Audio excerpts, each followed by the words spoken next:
स्वराज्य न्यूज मराठी, माझा हक्क माझं राज्य स्वराज्य। दिनांक 18 ऑक्टोबर 2025 मालेगाव तालुका पोलीस ठाण्याच्या पथकाने एक धाडसी कारवाई करत ओडिशा राज्यातील 2 नागरिकांना अपहरणातून मुक्त केलंय। या प्रकरणात 5 आरोपींना अटक करण्यात आली।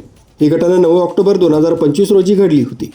तक्रारदार टी.पी. प्रसाद राजू वय 29, व्यावसायिक चालक, राहणार पुकली, जिल्हा कोरापूट, ओडिशा आणि त्याचा मित्र जालंधर पोडल हे शिर्डीकडे जात असताना मालेगाव तालुक्यातील समाधान निंबादेवरे, राहणार मेहुणे आणि त्याच्या 4 साथीदारांनी धुळे टोल प्लाझा परिसरातून दोघांचं अपहरण केलं।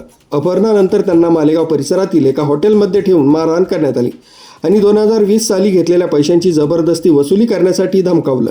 आरोपींनी ऑनलाईन व्यवहारातून तक्रारदाराकडून वेळोवेळी 40,000 रुपये वसूल केले।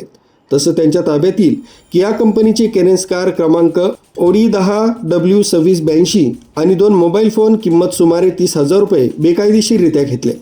या वस्तूंची एकूण किंमत सुमारे 7,70,000 इतकी आहे। घटनेची माहिती मिळताच पोलिसांनी तत्काळ हटीळ विशाल कौलाने मनमाड रोड परिसरात छापा टाकून दोन्ही नागरिकांची सुखरूप सुटका केली। आरोपी फरार होण्याचा प्रयत्न करत असताना पोलिसांनी त्याला पकडले।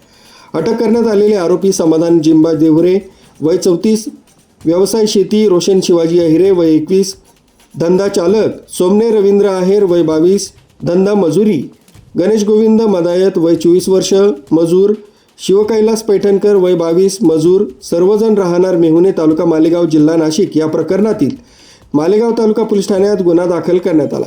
आरोपींना न्यायालयात हजर केलं असता त्यांना 3 दिवसांची पोलीस कोठडी सुनावण्यात आली।